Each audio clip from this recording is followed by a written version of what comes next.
Olá, amigas e amigos, estamos começando mais um programa Saúde e Companhia. Esse programa é apresentado por mim, Renato Silva, professor da Faculdade de Medicina e chefe da Unidade de Transplante de Fígado do Hospital de Base, e pelo professor Domingo Marculino Braille. O professor Braille é professor emérito da FAMERP e da Unicamp. E vocês já sabem, esse programa chama-se Saúde e Companhia, porque nós sempre temos aqui na bancada alguém com vasta experiência em sua área, que vai trazer mais informações para você cuidar melhor da sua saúde e da sua família. Hoje nós temos aqui a doutora Ida Maria Maximina Fernandes Chapiot. Professora Ida, ela é professora da nefrologia do Departamento de Clínica Médica, formou-se na Faculdade de Medicina em 1995. Depois da sua formatura, ela fez residência em Clínica Médica, em nefrologia, que ela vai explicar o que é, e depois passou 2 anos nos Estados Unidos estudando pesquisa básica em transplante renal. E hoje é uma das grandes especialistas em nefrologia, em transplante. Ida, por favor, explica o que é essa palavra nefrologia. Existe uma confusão muito grande quando alguém pergunta a mim, a doutora Rita, que você fala que é patologista, aí sempre põe patologista, que é outra especialidade completamente diferente. O que é nefrologia, Ida? Nefrologia é uma especialidade onde a gente estuda as doenças relacionadas ao rim e não ao sistema urinário como urologista. Então, são as doenças que acometem a função do rim. É uma área clínica e todas as doenças que lesam o rim nós acompanhamos também. Então, a hipertensão, o diabetes, as infecções urinárias, as glomerulopatias, que são as doenças que fazem com que a gente perca sangue ou proteína pela urina, e dentre outras, como doenças hereditárias, tipo a doença policística. E antes de nós entrarmos um pouco na especialidade, você é de Guapiaçu. Guapiaçu deve ter hoje quantos mil habitantes? Uns 15 a 20 mil. Uns 15 a 20 mil. É interessante que de Guapiaçu nós temos docente na nossa instituição, rapidamente assim, umas 5 ou 6 pessoas. Né? Por exemplo, o anestesista, que nós trabalhamos juntos desde quando nós montamos o grupo, há 20 anos atrás, é de Guapiaçu. A doutora Ida é de Guapiaçu, o irmão dela, claro que é otorrino também, doutora, a pediatra. Doutora Maura. Doutora Maura. O doutor Lobo, que é anestesista. Isso. E tem a doutora Vera, que não é da instituição, mas que acho que é ex-aluna do serviço.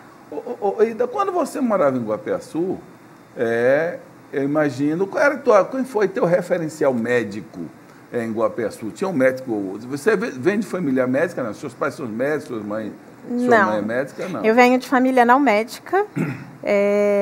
A única pessoa que tem, durante a minha formação como médico, era meu irmão, que era na faculdade 2 anos acima de mim, mas eu não venho de família médica. Acho que o médico de referência, quando eu cresci lá, era o Dr. Osmar, eu acho que ele era clínico e cardiologista, mas foi um médico que foi a óbito antes de eu entrar na faculdade de medicina. Eu não tive contato com ele na adolescência, ele já não estava mais presente entre nós. E tinha o Dr. Kavenag, que era pai de uma amiga de primário, de colégio, né? Acho que de figuras médicas presentes eram essas, mas eu não venho de família médica. Eu adorava matemática, mas adorava ciência, genética, e acho que foi aí que eu comecei a gostar da medicina e me interessar durante o colegial. E aí eu resolvi fazer medicina. Lembra, meu irmão falava assim, não faça teste vocacional, porque você vai ver ser matemática. É isso que você quer? Não, não quero, então não faça. E nesse período, você chegou a pensar em fazer exatas? Pensei. Quando eu não passei na primeira fase, quando eu terminei o 3º colegial e eu prestei vestibular na primeira fase, eu não passei, eu fui chamada depois, na chamada, e inicialmente falei, não vou mais fazer medicina, vou fazer computação da próxima vez. Aí, óbvio, saiu as outras chamadas, eu passei em medicina, e nem fui por cursinho, nada, e aí, óbvio, estou feliz até hoje. Você tendo passou feito de medicina. primeira? De primeira. O Brasil vem se destacando ultimamente pela matemática, né? Nós temos um centro de pesquisa de matemática básica no Rio e até recentemente um pesquisador ganhou o chamado Nobel da Matemática, eu acho que é Field, se não me engano, esse é o nome. E é interessante, isso não é uma coisa comum. A doutora Ida, por aí a gente já vê que ela é uma pessoa diferenciada, né? Que a maioria dos mestres, pelo contrário, fogem da matemática e ela, desde cedo. Ida, o teu despertar para a medicina, você, quando começa a carreira, você tem inúmeras opções.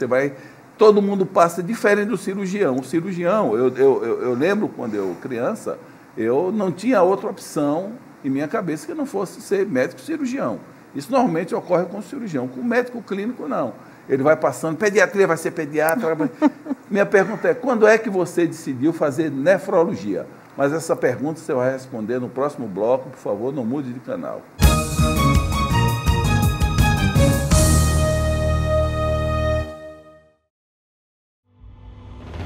Respeito ao ser humano, credibilidade, ética, transparência e atendimento humanizado. Esses são valores que fazem da Unimed São José do Rio Preto uma empresa modelo no mercado de planos de saúde no país. Mais de 250 mil clientes. Plano com a mais ampla rede de atendimento. 1.400 médicos. Primeira cooperativa do sistema Unimed a conquistar o selo de acreditação em qualidade concedido pela ANS e atualmente reacreditada com nota máxima. Uma das 150 melhores empresas para se trabalhar. Pronto atendimento adulto e infantil. Unidade de vacinação. Farmácia. Central de quimioterapia. Centro de infusão. Unimed Lar. Clínica Lar. Medicina preventiva. Núcleo de atendimento multidisciplinar. E central de vendas com escritórios em Rio Preto, Jales, Olímpia e Mirassol. Tudo em um ambiente que conta com total sustentabilidade social e ambiental. A vida é feita de planos e o nosso é sempre estar ao seu lado. Cuidar de você. Esse é o plano. Unimed São José do Rio Preto.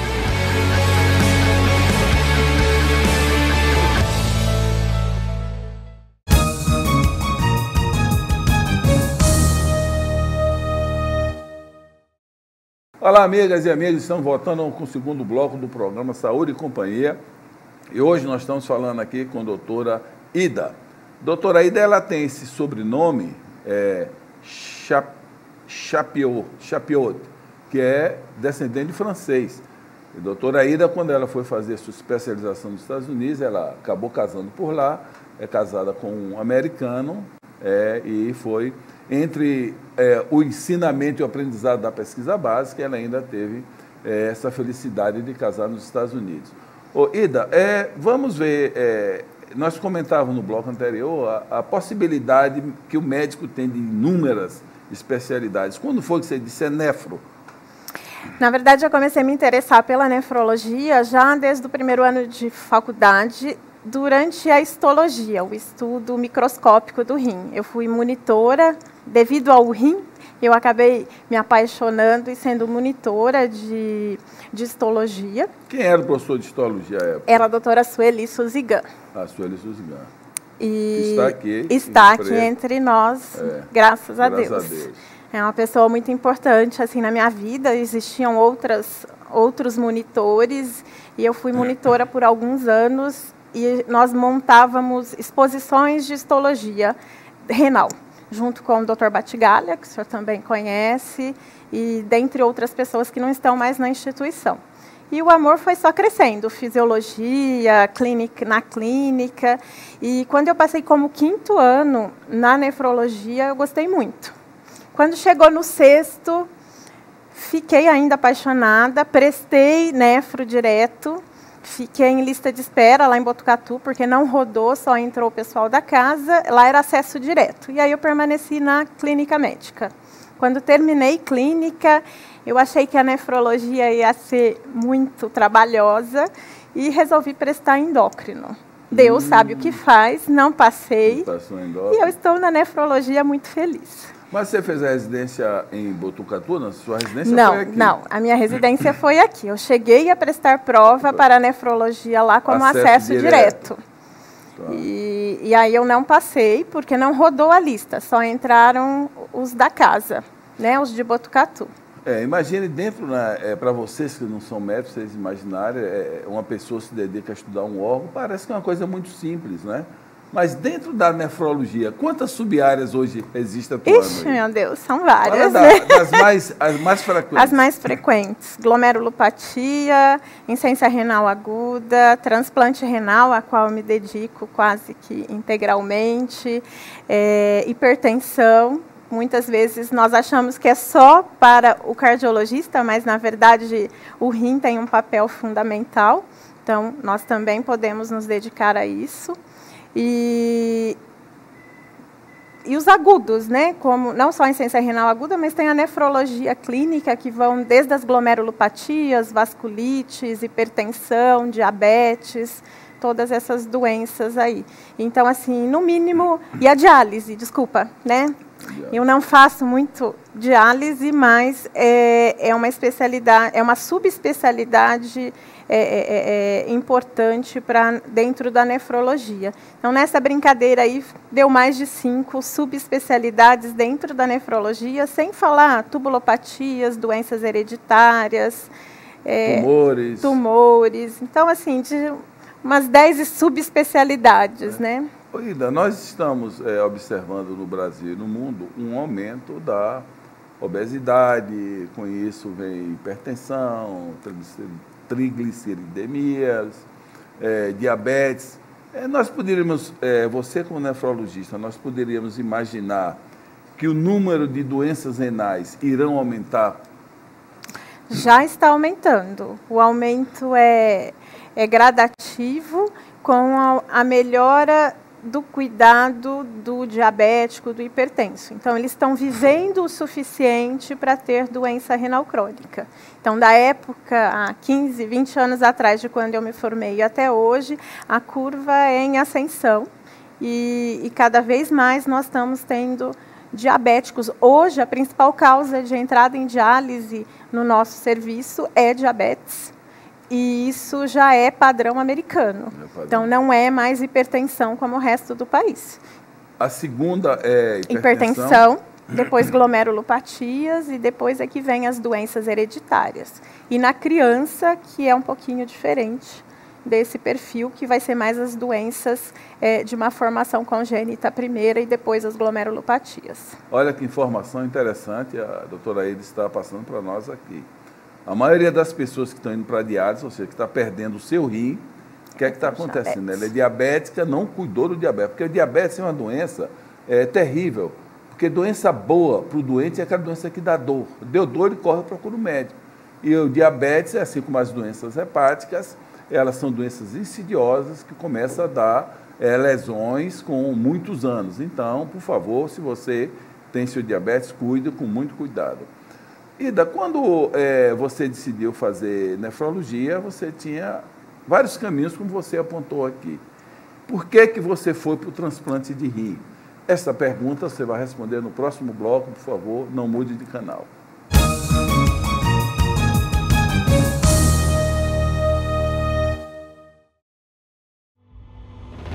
Respeito ao ser humano, credibilidade, ética, transparência e atendimento humanizado.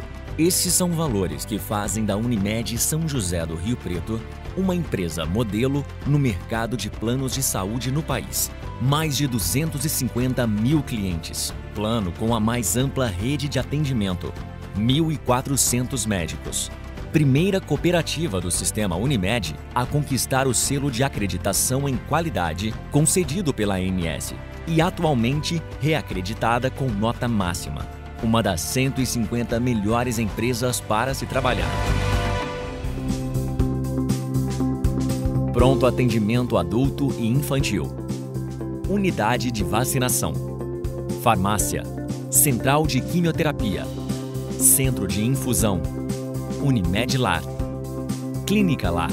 Medicina preventiva. Núcleo de atendimento multidisciplinar.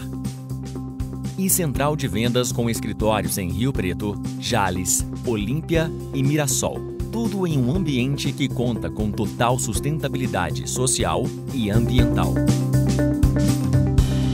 A vida é feita de planos e o nosso é sempre estar ao seu lado. Cuidar de você. Esse é o plano. Unimed São José do Rio Preto.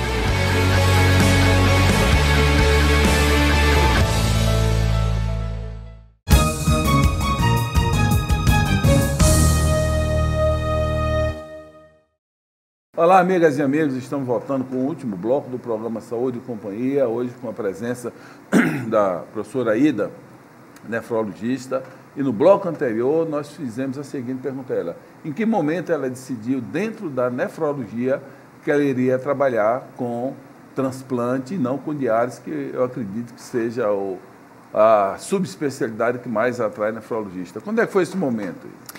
Eu adorava, como bom clínico, tudo dentro da nefrologia, desde as glomerulopatias, diálise, era tudo muito gostoso e muito bom.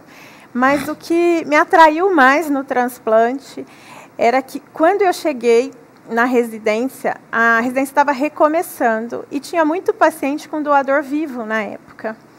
E eu me apaixonei porque quando você transplantava o paciente, ele ressurgia literalmente das cinzas. E essa energia, essa vontade de viver deles, essa esperança que você enxergava pós-transplante nos pacientes, é que me direcionou para o transplante. Eu realmente me apaixonei e hoje 80% sendo pessimista, né? Eu acho que eu faço praticamente 90% do meu tempo eu me dedico ao transplante. Quando você está, desde quando você está se dedicando exclusivamente ao transplante? É desde 2003? Foi depois chegou nos Estados Unidos ou antes? Desde os Estados Unidos, desde 2001. Tá. E fala um pouco da tua experiência nos Estados Unidos. Que universidade você foi? Foi o que você fez nos Estados Unidos? Eu fiquei na Universidade do Texas, em Houston, e fiquei dentro do departamento de transplante de órgãos. Então, lá, no momento, eles não estavam fazendo fígado, mas todos os outros transplantes eram realizados, e o meu chefe era o pai de duas drogas importantes no transplante, que é a ciclosporina e a rapamicina, então tinha muita pesquisa, e eu fiquei no laboratório, mas eu conseguia participar também da área clínica. E foram 2 anos intensos, né, de pesquisa, aprendizado, descobri que nós temos muita coisa boa aqui no Brasil, vontade de voltar e fazer diferença aqui, então acho que essa motivação apareceu, o compromisso com os meus chefes que eu tinha de voltar também, e publicações lá também. Então acho que foi muito bom por vários motivos ter ficado fora, não só o aprendizado científico, doutor Renato, mas o aprendizado de vida, de aprender a valorizar o nosso país, de aprender a fazer, né, assim, aquilo que a gente descobriu, que o que se fazia aqui era de muito boa qualidade. E dá vontade de voltar. Você vira patriota quando você está fora, o senhor morou fora, o senhor sabe que é assim, né? E foi muito bom ter voltado. Então, hoje eu não teria problema nenhum de morar lá fora, né, morar especificamente, óbvio, nos Estados Unidos, pelo meu lado pessoal. Mas, por enquanto, eu estou tentando ainda permanecer aqui no Brasil e acreditar que continua valendo a pena fazer diferença para tantas vidas aqui. Esse depoimento é fundamental, né? É preciso, todo dia eu digo, todas as pessoas que falam mal do país, ele deveria primeiro tentar sair, que ele vai ver que não é fácil sair do país. Segundo, lá também tem problemas, nós temos problemas aqui, lá também tem problemas. E terceiro é esse amor que você... todo o meu período que eu fiquei fora também, eu vi poucos brasileiros querendo realmente ficar, por dizer que o país tem, e tem, claro que tem problemas, nós estamos com muitos problemas, graças a Deus eu acho que onde nós estamos chegando, nós vamos ressuscitar, ressurgir rapidamente, mas é fundamental que você more fora para esse depoimento espontâneo seu, é fundamental, né? Você vai valorizar o seu país, você vai ter certeza que aqui tem coisas muito boas, e o que é mais importante, todos nós que vamos para fora, eu diria que a maioria tem chamado para ficar. Nós tivemos, eu e minha mulher, tivemos reunião na família, os filhos queriam ficar, os filhos eram adolescentes, mas você tem essa coisa íntima em você, que é você votar e querer fazer a diferença. Esse depoimento seu é extremamente importante, é bom que o jovem ouça isso. Você tem que sair do seu país, vai viver fora, é fundamental viver fora, você vai valorizar, você não vota a mesma pessoa, então é extremamente importante. Ô Ida, nesse período que você já está trabalhando com transplante, os doentes que nós transplantamos, nós temos várias complicações, não é? Quais são as piores complicações que o transplantado renal tem? Infecção. A longo prazo, acho que infecção e câncer, né? A curto prazo seria a rejeição aguda, que atualmente ela é muito baixa, ela é menos de 10% no nosso serviço, e que realmente por perda de enxerto por rejeição é muito baixo, dá em torno de 2%. Então, a rejeição deixou de ser um grande problema. A gente tem uma porcentagem de rins que não funcionam, e aí isso independe da gente. O cuidado que o intensivista, né, deu a esse doador, ou intensivista ou a emergência, né, mas que o cuidado pré-doação. Então, a gente nós não temos como melhorar isso. Eu digo transplantador, né?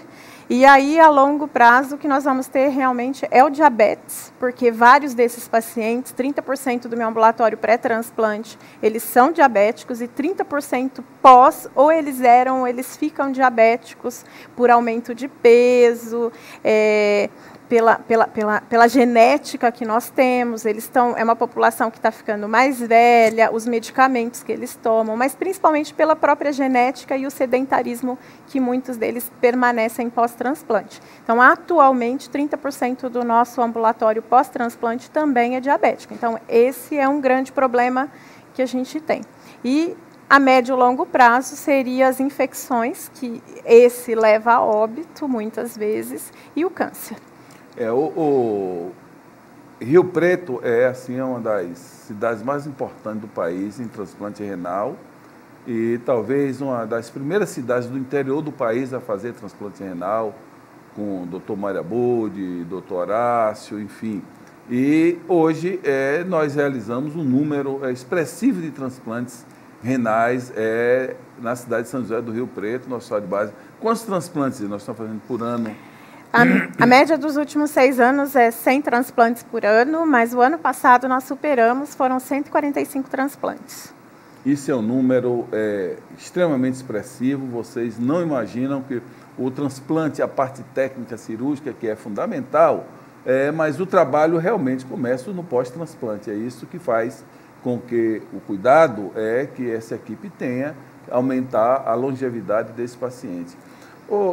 Ida, vamos supor que todo mundo sabe que a falta de órgãos é um problema, né? Infelizmente está morrendo gente a todo momento, e as possibilidades de doação não existem em todas as pessoas, mas minha pergunta é teórica. Vamos supor, se aparecesse órgão tivesse uma oferta de órgão muito grande, quantos pacientes, assim, em tese, sairiam da diálise ou não iriam para a diálise? Não, é excelente pergunta, doutor Renato. Na verdade, no melhor serviço do mundo, só 1/3 dos pacientes em diálise são transplantáveis, porque pelas comorbidades, pelas doenças que eles têm associados, às vezes eles estão com infecção ativa, câncer. Então, existe uma série de situações, mais o envelhecimento. Então, a indicação de transplante é para todo paciente que esteja já em diálise, e a gente chama de terapia renal substitutiva, seja a hemodiálise ou a diálise peritoneal, ou que ele não esteja, mas ele esteja já no momento pré-entrada em diálise. Então, existe um exame que é feito, uma urina de 24 horas, que se chama-se clearance de creatinina. Então, a gente pode colocar em lista de transplante, de espera de órgãos, né, de espera de rim, os pacientes que têm clearance abaixo de 10, os adultos não diabéticos, e as crianças e os adultos diabéticos, clearance menor que 15. Então, essa vai ser uma porcentagem muito pequena, na verdade, são os pacientes que entram em diálise, e hoje nós temos a literatura mostrando que 30% dos pacientes que já estão em diálise são transplantáveis, e 40% daqueles que estão entrando em diálise por essas comorbidades que eu comentei. E o nosso serviço ele tem menos de 15%. E quando eu falo isso, eu estou falando de nossa toda macro Rio Preto, né, que dá em torno de 2 milhões aí. Então, assim, nós ainda temos pacientes para pôr na lista e ela crescer ainda mais. E o mais importante é captar os órgãos, que com isso nós vamos...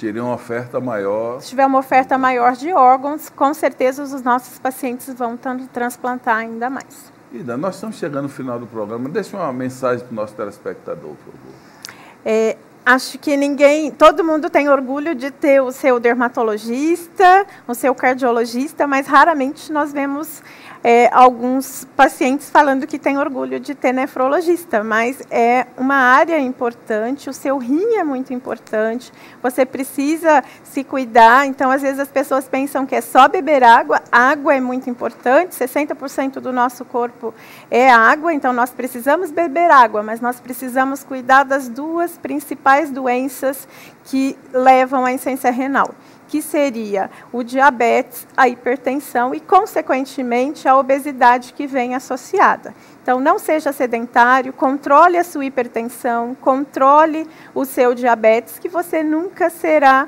um paciente que entrará em diálise e, consequentemente, precisará de um transplante. Então, cuide-se. Acho que essa é a principal mensagem do dia. Eu acho que, Ida, você colocou muito bem, né? Você também tem que fazer a sua parte. Não é só esperar o médico também, não é? Você tem que cuidar de você, cuidar de sua saúde, atividade física. E, por favor, não tenham o que eu chamo de sinal de Antônio Fagundes positivo. Antônio Fagundes, um dia eu li no jornal que ele disse que quando ele tem vontade de fazer exercício, ele corre, deita e dorme, até passar vontade. Não seja assim. Obrigado a vocês, até a próxima semana. Paz e saúde.